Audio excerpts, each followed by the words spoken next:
Chaos erupted yesterday, shortly after the ANC Eastern Cape's 7th elective conference. Prior to the start of the conference, the Provincial Task Team and National Executive Committee deployees held a press briefing. However, once the proceedings actually began, Babalo Madikizela, who's contesting the position of a chairperson against a current chair, Oscar Mabuyane, said he would collapse the conference. A faction in support of Madikizela arrived late, which had disrupted proceedings. The conference is set to go ahead this morning after an urgent court bid failed to convince the East London High Court why delegates from Dr. W.B. Rhubusana region should not participate in the conference. For more on this, we're joined by a lecturer at the Department of Public Administration at the University of Fort Hare and interim executive member of the Eastern Cape South African Association of Public Administration and Management, Dr. Tando Rulashe. Dr. Rulashe, thank you so much for your time and thank you for joining us. I suppose your thoughts on the events that we saw yesterday, that urgent court bid, aggrieved members trying to ban delegates from Dr. W.B. Rhubusana region from participating. Were you at all surprised by what we saw? Good morning, Tokozo, to you and your team and all the viewers listening. I don't necessarily think it was surprising, all the activities that have been happening in the conference. If you observe, the build-up to the conference, there have been so many activities happening. You had the provincial, executive being disbanded due to them obviously lapsing their term. There's a heavy involvement of, the national structure of the ANC within the affairs of the province in the build-up to the conference. You've had the provincial task team also being heavily involved in issues of branches and regions within the province, whether it was issues of, credentials, issues of legitimacy of the existing branch executives. And I think earlier this week we also saw a letter from the provincial secretary, who I think is also the coordinator of the task team or convener of the task team, sending a letter to the youth league in the province saying they must, convene in a meeting to sort out the issue of the delegates that need to attend this conference. We saw a postponement of the conference earlier, and, some of the other even contenders within the positions of the top five were also, involved in some issues one way or another. And I think during even the conference itself, as you say, there were endless disputes. I think in the press conference they gave us yesterday, they made mention that the dispute committee ended around 12 p.m.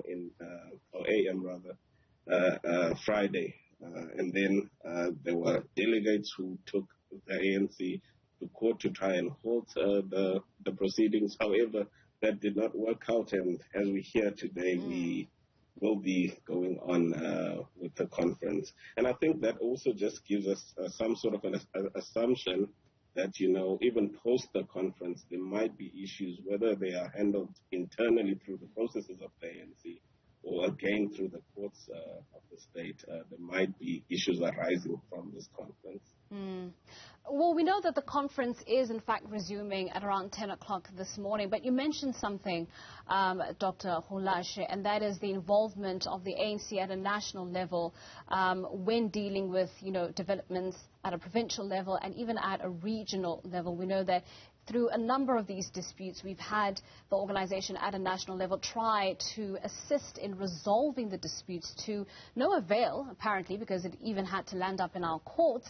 But what are your thoughts on that? Is that interference to a certain degree? Should the ANC at a national level sort of allow regions, branches and delegates to sort out these sort of chinks by themselves? Because obviously, the key issue here for the ANC is the credibility of these conferences. They have to come out on the other end credible so that the roads all leading to December line up perfectly.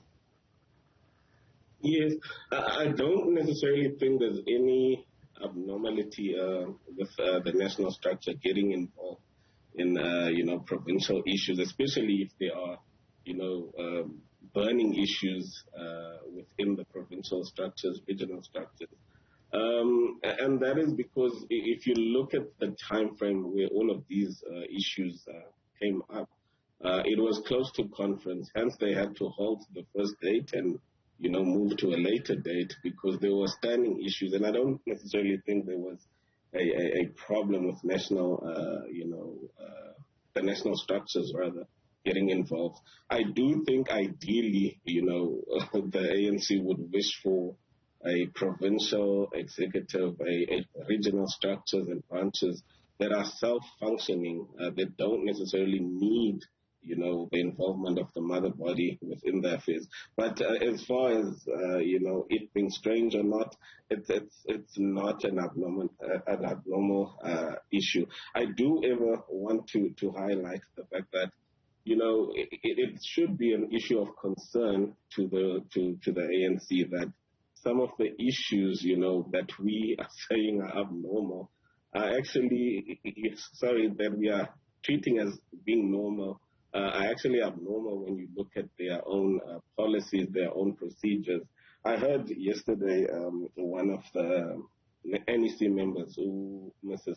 Stella Abrahams, also alluding to the fact that, being taken to court, having, members that are having queries and grievances and disputes is something that is normal. And I think that in itself, when you normalize abnormal behavior, it does become a problem for you in the long run. Right. Another development yesterday was Mlibo Obushiane jumping ship or joining the Madikizela camp, changing factions. That has been a subject of much conversation. Your thoughts on that? We know, of course, that the front runners for the position of provincial chairperson are Oscar Mabuyane and Babalo Madikizela. To have Mlibo join Madikizela's camp, what does that mean for the potential outcome of this conference? As much as we've been, all of us just focusing on the two contenders, Mabuyane and Madikizela, and leaving out Obushiane. And I know other people pinpoint him as the kingmaker. I'm not too certain about that point because I'm not too certain about his numbers. And I think that has always been the issue in the Eastern Cape coming up to this conference, is that we speculate that the numbers could be leaning towards the current state chairperson, Mr. Mabuyane. But, at times there is an uncertainty of where the numbers lie. But I do also think that Mr. Obushiane, was very strategic in his approach.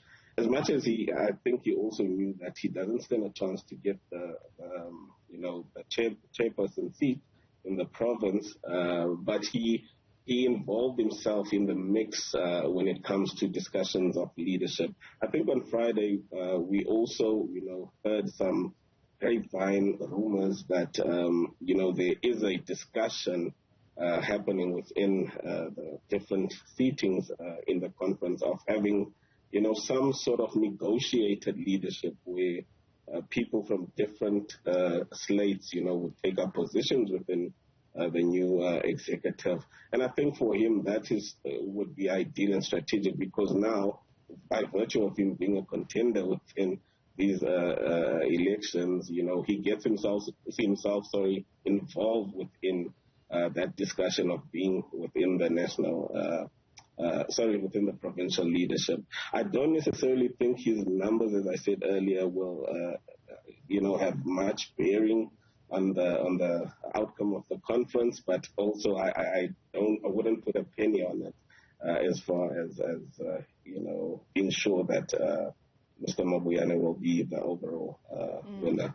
I am curious about this talk of a negotiated leadership, Dr. Rulashe, and curious just in terms of how a dynamic like that would likely impact residents of the Eastern Cape. I mean, over the last 5 years, since the last elective conference that turned or at least descended into chaos, being dubbed the Festival of Chairs, that has to have trickled down and affected residents on the ground to have that level of leadership be destabilized